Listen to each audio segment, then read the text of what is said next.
사람은 늙으면 외로움에 약해진다고들 하죠. 나는 그 말을 비웃었습니다. 내 인생은 정직했고 수많은 성과와 박수 속에서 나를 떠나보낸 사람들까지 있었으니까요. 나는 끝까지 당당할 줄 알았습니다.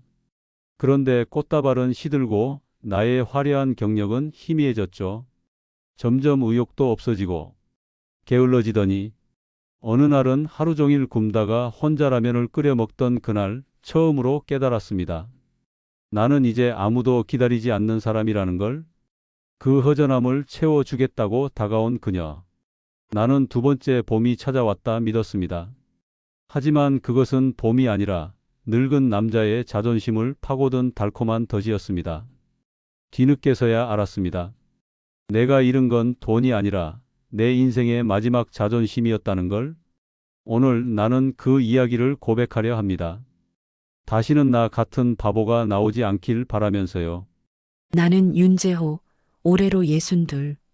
35년을 한 회사에 바치고 수많은 프로젝트와 인사결정, 성과 달성을 통해 나 자신을 성공한 사람이라고 믿었다. 퇴직 후 처음 맞이한 아침, 알람도, 업무 미팅도 없는 날들이 이어졌다. 아침에 일어나 커피를 내리며 TV를 켰지만 화면 속 뉴스와 드라마 속 인물들은 내 현실과는 거리가 멀게 느껴졌다. 나는 부엌으로 가서 라면을 끓였다. 젓가락으로 면발을 집어 올리며 문득 내 인생에서 무엇을 잃고 무엇을 얻었는지 떠올렸다. 과거 성공 스토리 속 나는 모든 것을 가졌지만 현실 속 나는 혼자였다. 그날 점심 무심코 집 근처 공원을 걸었다. 그곳에서 석환을 마주쳤다. 그는 나를 잠시 바라보다가 고개를 끄덕이고 지나갔다. 오래전 그만둔 직원 아닌가? 그의 눈빛에서 스친 미묘한 인식, 그러나 그뿐이었다. 나는 깨달았다. 과거의 인연은 이렇게 스치고 지나가며 나의 과거도 이렇게 지나가고 있다는 것을. 집으로 돌아오자 거실의 공기마저 무겁게 느껴졌다. TV 소리를 켰지만 화면 속 인물들의 웃음은 내게 닿지 않았다. 하루하루 반복되는 혼자의 일상 속에서 나는 스스로에게 질문했다. 이제 나에게 남은 것은 무엇인가? 퇴직 기념으로 받은 상패를 다시 들여다보았다. 화려한 글씨와 금빛의 표면은 인정받음을 상기시켰지만 동시에 혼자라는 사실을 더욱 선명하게 했다. 젊은 시절 수많은 동료와 친구, 후배와 인연을 맺었지만 이제 대부분은 흩어졌다. 친구들은 바쁘고 자식들은 각자의 삶에 몰두했다. 나는 그저 혼자인 노인이 되어 있었다. 밤이 깊어지자 나는 잠자리에 누웠다. 천장을 바라보며 지난 인생을 회상했다. 수많은 선택과 성취 속에서 내가 진짜 원하는 것은 무엇이었는지, 과연 행복했던가 하는 생각이 스쳤다. 성공했지만 외로움은 감출 수 없었다. 그 순간 나는 결심했다. 이 외로움을 단순히 받아들이지 않겠다. 남은 삶은 나 자신을 위해 살아야 한다고 단호히 마음속으로 다짐했다. 며칠 후 고등학교 동창으로부터 전화가 걸려왔다. 재호야, 너 혼자 있지? 괜찮은 사람 있는데 한번 만나봐. 나도 믿을 만한 친구야. 나는 잠시 망설였다. 누군가를 다시 신뢰하고 마음을 열 준비가 되었는지 의문이었다. 하지만 외로움은 강력한 설득자였다. 결국 약속을 잡았다. 그날 만난 사람은 서진이었다. 그녀는 나보다 6살 어렸고 화장은 단정하며 웃을 때 눈가에 자연스러운 주름이 잡혔다. 말투는 따뜻했고 나를 진심으로 이해하려는 태도가 느껴졌다. 처음 마주했을 때 나는 의심과 경계가 섞였지만 시간이 지날수록 그녀의 온기가 마음속 허전함을 조금씩 채워주었다. 첫 만남 후 우리는 함께 차를 마시고 소박한 식사를 나누고 주말에는 가까운 공원이나 영화관을 다녔다. 서진은 내 이야기를 진지하게 들어주었고 나의 외로움을 이해하고 공감했다. 그 따뜻함에 나는 마음을 열었다. 우리의 만남은 단순한 데이트로 끝나지 않았다. 함께 여행을 다니며 오래된 골목을 걷고 저녁놀이 물드는 시간까지 이야기를 나누었다. 서로의 삶을 공유하는 시간이 늘어갔다. 작은 손길 하나, 따뜻한 한마디가 내 마음속 깊은 허전함을 서서히 채웠다. 나는 처음으로 다시 사랑을 느꼈다. 시간이 흐르며 우리는 자연스럽게 동거를 결심했다. 그녀는 내 일상에 스며들었고 나 역시 그녀의 삶 속으로 녹아들었다. 무엇이 그녀에게 그토록 빠지게 한 것인지 모르겠지만 나는 급속도로 서진에게 빠져들었다. 그리고 서진과 함께한 시간 속에서 나는 희망을 느꼈다. 외로움 속에서 처음으로 이제 혼자가 아니다라는 감정을 마음 깊이 새겼다. 그러나 그 평화 속에 작은 균열이 있음을 나는 무의식적으로 느꼈다. 그녀와 함께하는 삶이 얼마나 순수한 사랑인지 혹은 뒤에 숨은 계산과 계획이 있는지 아직은 알 수 없었다. 서진과 함께한 동거 초기 집안은 평화롭고 따뜻했다. 아침에는 음식 냄새가 집안을 가득 채웠다. 특히 내가 좋아하는 된장찌개를 그녀는 맛깔나게 끓였다. 그리고 저녁이면 내가 좋아하는 고등어 조림과 달걀 프라이가 식탁 위에 올랐다. 나는 오랜만에 느껴보는 안락함과 행복을 마음껏 누렸다. 우리들의 나날은 그렇게 행복함으로 가득 찼다. 그리고 나에게 이런 행복을 주는 그녀가 한없이 고마웠다. 그렇게 어느새 몇 달이 그리고 1년이 지났다. 모든 것들이 자연스럽게 흘러가는 나날이었다. 그러나 그 평온 속에도 작은 균열이 스며들고 있었다. 서진의 딸들이 집을 방문하기 시작하면서부터였다. 딸들은 밝고 살갑게 굴었다. 홀로 된 엄마가 늘 걱정이었는데 이렇게 좋은 분을 만나서 얼마나 다행인지 몰라요 하며 재호를 아버지라고 깍듯하게 불렀다. 어느새 함께 식사도 하고 여행도 함께 가는 사이가 되었다. 그렇게 또 몇 달이 지났다. 하지만 재호는 함께 식사하고 여행을 떠날 때마다 낯선 긴장을 느꼈다.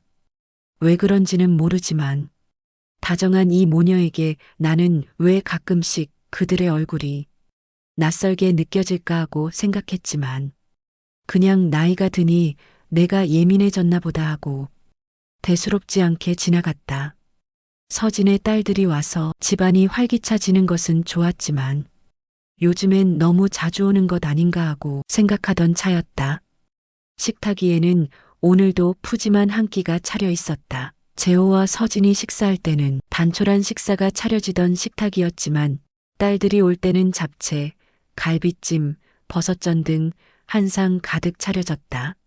나이가 들수록 소화력이 떨어지는 것 같아서 육류는 피하는 재호였다. 딸들이 올 때마다 푸짐한 갈비찜은 늘 올라왔기에 재호는 겉으로는 즐거운 척했지만 마음 한켠이 묘하게 뻐근했다. 아빠, 이번 여행 너무 즐거웠어요.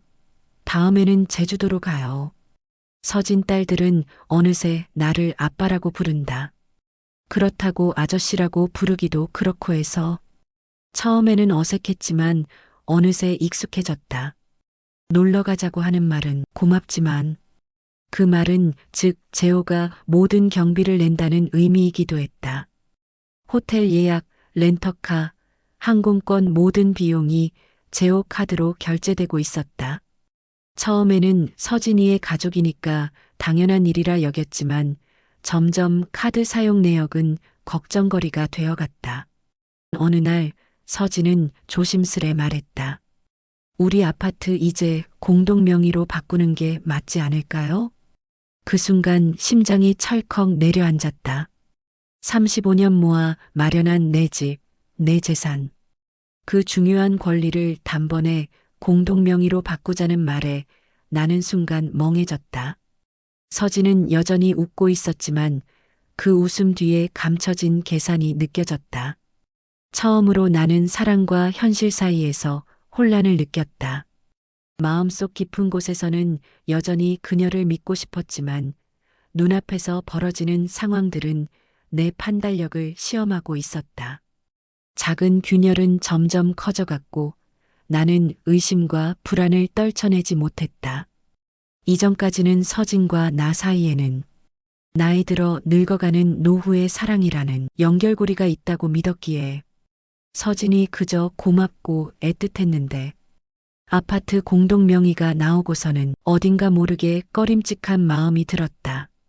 그리고 시간이 지날수록 서진과 딸들의 행동에서 이상 신호가 점점 뚜렷해졌다.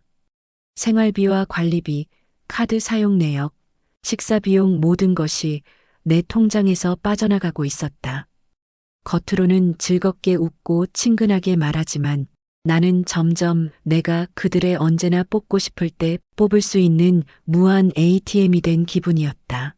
무엇인가 잘못되어 가는 듯한 마음에 내 마음속 그늘도 드리워졌다. 서진은 어느 순간 나를 두고 딸들과 보내는 시간이 많아지고 내 카드로 여행 가는 날도 많아졌다. 그리고 그들이 여행 가고 난 집에서 혼자 소파에 앉은 나는 홀로 생각에 빠졌다. 이건 지금 무엇인가 잘못되고 있어. 나는 좀 더 이 상황을 냉정하게 봐야겠다고 생각했다. 그러던 중 딸에게 전화가 왔다. 딸은 오래전 자신의 일을 한다고 다른 나라로 떠났었고 재호와 딸은 그렇게 친밀한 사이도 아니었기에 남보다는 친한 사이 정도였다. 딸은 이번에 국내로 가게 되는데 한 달 정도 머무니 그중 며칠은 아버지 집에 가겠다고 말했다. 재호는 예전이라면 그다지 반갑지 않을 딸의 전화에 무덤덤했는데 이번은 달랐다. 외로움과 알 수 없는 두려움 때문이었을까? 딸의 전화가 반가웠고 그리고 며칠 후 집에 찾아온 딸과 자리를 함께했다. 딸은 집에 있는 서진의 물건들을 보며 그간의 이야기를 들었다. 재호는 딸에게 자신의 연애 이야기를 한다는 것이 조금 쑥스럽기는 했지만 철두철미한 딸의 시선으로 본 현재의 상황이 궁금해서 자신의 이야기를 털어놨다. 아무렴 남에게 말하는 것보다야 딸이 낫지 않겠나 했다. 딸은 이야기를 듣고 한참을 말없이 듣더니 갸우뚱했다. 아버지답지 않은 일이네요. 모든 것이 나는 아버지가 이성적인 분이라고 생각했는데 지금 상황은 너무 감정적이어요. 그리고 무엇보다 재산을 언급한 것은 아버지의 노후를 위해서라도 제가 아는 사람 통해서 좀 알아볼게요. 딸은 그렇게 돌아갔다. 그런데 해결점은 우연히 다른 곳에서 터졌다. 노후를 위해서 사둔 작은 지방에 있는 2층짜리 건물이 있었는데 그곳에서 대리로 계약을 담당해주던 공인중개사분이 전화가 왔다. 사장님 월세를 다음 달부터 강서진님에게 송금하라는데요. 강서진님이 누구세요? 재호는 순간 가슴이 털컥 내려앉았다. 아니, 그게 무슨 말이세요? 내가 되묻자 공인중개사분은 그동안 있었던 일을 말해주었다. 어느 날 낯선 전화가 자꾸 와서 받아보니 자신은 건물의 주인인 재호의 아내인데 월세를 올려야겠고 앞으로 그 건물에서 나오는 월세는 자신에게 보내라고 했다는 것이다. 그리고 남편이 아파서 병원에 있으니 괜히 이것저것 말하면 남편 걱정만 느니 모든 것은 자신에게 말하라고 했다는 것이었다. 재호는 어이가 없었지만 알았다고 그렇게 하라고 하고 일단 전화를 끊었다. 딸들과 여행을 간 서진이 없는 집에서 재호는 다시 깊은 생각에 빠졌다. 그동안 2년 동안 있었던 일들을 하나하나 짚어봤다. 과도한 지출, 내가 요구하지 않은 공동명의 요구, 상의 없는 월세 인상까지 이 작은 사건들이 하나하나 쌓이며 나는 점점 현실을 직시해야만 했다. 이제 사랑만으로는 설명할 수 없는 이상 신호들이 집안 곳곳에서 감지되고 있었다. 처음엔 믿고 싶었다. 서진이 나를 사랑한다고, 딸들과 함께하는 시간이 행복하다고. 하지만 눈앞의 증거들은 조금씩 나를 깨우고 있었다. 이대로 두면 내가 지켜온 재산과 삶의 중심이 점점 흔들릴 것이라는 사실을 나는 처음으로 마음속 깊이 결심했다. 사랑과 외로움에 눈이 멀어 현실을 외면해서는 안 된다. 그 결심은 이후 벌어질 사건들을 예고하고 있었다. 이제 나는 사랑하는 사람에게 마음을 열면서도 동시에 경계심을 늦추지 않아야 했다. 며칠 후 서진과 딸들이 돌아와서 신나게 여행에서 일어난 일들을 말했지만 내 귀에는 들어오지 않았다. 그냥 응응하고 대꾸만 했다. 그리고 역시나 이번도 큰 금액을 지출하고 왔다. 내 카드로. 나는 이제 서진과 딸들이 나에게 하는 행동이 가식적이고 낯설게 느껴졌다. 그리고 나도 매일 아침 커피를 마시며 핸드폰으로 카드 내역과 계좌 변동을 확인하는 습관이 생겼다.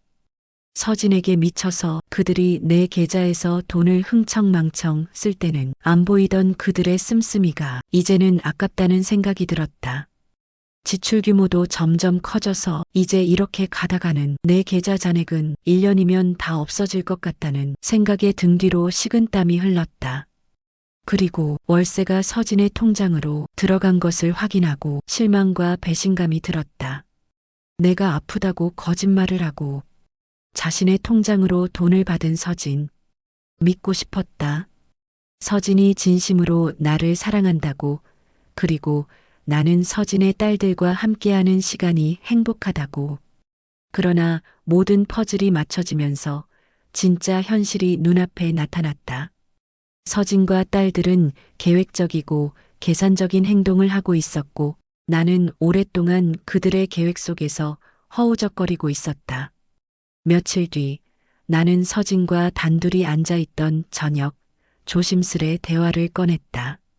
요즘 카드 사용이 그리고 공동명의 이야기까지. 혹시 이유가 있을까? 서진은 잠시 머뭇거린 후 평소처럼 미소를 지으며 말을 돌렸다. 그러나 그 미소 뒤에 감춰진 냉정함과 계산이 나는 직감적으로 느낄 수 있었다. 그 순간 내 마음속에서 불안이 공포로 바뀌었다. 다음 날 다시 공인중개사분에게 전화가 왔다. 서진이 월세는 잘 받았다는 말과 함께 그곳에 있는 건물 시세가 어떻게 되는지, 매도를 하면 잘 나가는지 하는 것을 물어봤다는 내용이었다. 일단 자신은 나를 대신해서 계약을 진행하는 만큼 사소한 것이라도 알려야 하기에 전화한 것이라고 했다.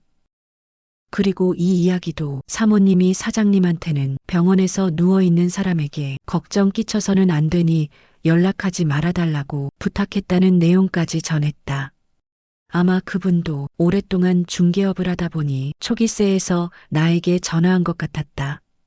재호는 알았다고 말하고 고맙다고 말하고 전화를 끊었다. 순간 모든 것이 명확하게 연결되었다. 내 마음속에서 한동안 믿고 싶었던 감정, 외로움을 달래던 따뜻한 기억, 그리고 함께할 수 있다는 희망이 모두 무너져 내렸다. 나는 처음으로 깨달았다. 사랑인 줄 알았던 관계가 계산된 계획 속에 내 삶을 파고들고 있었다. 그날 나는 과거를 되짚었다. 서진과의 따뜻했던 순간들, 딸들과의 여행, 소소한 일상 모든 것이 이제는 뒤틀린 기억으로 남았다. 그리고 결심했다. 더 이상 속지 않겠다. 이제는 행동할 시간이다. 서진과 딸들의 계획이 점점 명확해지면서 나는 법적 조치를 준비하기 시작했다. 변호사와 상담하며 건물과 계좌, 카드 내역 등을 하나하나 검토했고 그 과정에서 서진과 딸들이 벌써 여러 건의 금융거래와 재산 이전을 계획적으로 실행하고 있음을 확인했다. 그리고 딸의 도움으로 결정적 증거를 확보했다. 내 계좌에서 몰래 빼돌린 돈으로 자신의 통장에 차곡차곡 쌓아간 증거를. 마음속 깊은 곳에서 오래 숨겨둔 분노와 배신감이 터져나왔다. 저녁 서진과 마지막 대면을 했다. 그녀는 여전히 차분한 얼굴이었고 눈빛에는 조금의 후회나 감정도 없었다. 나는 담담하게 말했다. 그동안의 일들을 다 말했다. 서진은 미소를 지으며 차분히 답했다. 그래요. 이제 알았군요. 당신은 믿고 싶었던 거죠. 하지만 전 처음부터 솔직했어요. 저는 사랑을 연기한 적 없어요. 계산대로 했을 뿐이죠. 그 순간 나는 지난 몇 년간 느꼈던 외로움과 기대, 그리고 희망이 모두 환상에 불과했음을 깨달았다. 하지만 분노보다는 오히려 마음속 깊은 한숨이 나왔다. 이제야 눈을 뜨고 현실을 직시하게 된 것이다. 서진과의 관계를 끝내고 나는 법원에 모든 증거를 제출했다. 그리고 그 사이 서진의 요구대로 했던 서류상 결혼 과정은 이혼과 재산 분리를 완료했다. 딸과 가까운 지인을 통해 서진과 딸들의 사기 계획이 완전히 드러나면서 더 이상 나를 속일 수 없다는 사실이 확정되었다. 이미 그들은 내가 처음이 아니었다는 것이 복잡한 마음이 들게 했다. 집으로 돌아온 나는 마치 오랜 시간 꿈을 꾼 것 같은 마음이 들었다. 진흙탕 같은 일상에서 다시 고요한 예전으로 돌아오자 편안한 마음이 들어서 소파에서 쓰러지듯 잠들어 버렸다. 어느새 새벽 햇살이 비치고 있었다. 혼자 식탁에 앉아 소박한 식사 준비했다. 된장찌개와 계란 프라이 하나. 왠지 모를 뭉클함과 안정감이 느껴졌다. 그렇게 몇 달이 서서히 지나갔다. 내 마음속에서 지난날의 외로움, 속은 감정, 배신의 기억들이 하나하나 정리를 했다. 나는 다시 혼자가 되었지만 이전과는 달랐다. 이제는 누군가의 계산과 기대에 휘둘리지 않고 내 재산과 결정권을 스스로 지키며 외로움 대신 내 삶을 내가 주도하는 시간으로 채울 수 있었다. 노후의 사랑, 늦은 결혼, 외로움 속에서 만난 누군가 마음을 주기 전에 먼저 내 삶을 지켜야 한다. 혼자가 외롭다고 해서 마음과 재산까지 함부로 맡기지 말아야 한다. 진짜 사랑은 계산하지 않아도 서로를 지켜줄 때 비로소 존재하기에 오늘도 새로운 하루를 준비한다. 과거는 배웠고 현재는 자유이며 앞으로는 나답게 사는 시간들이 나를 기다리고 있다.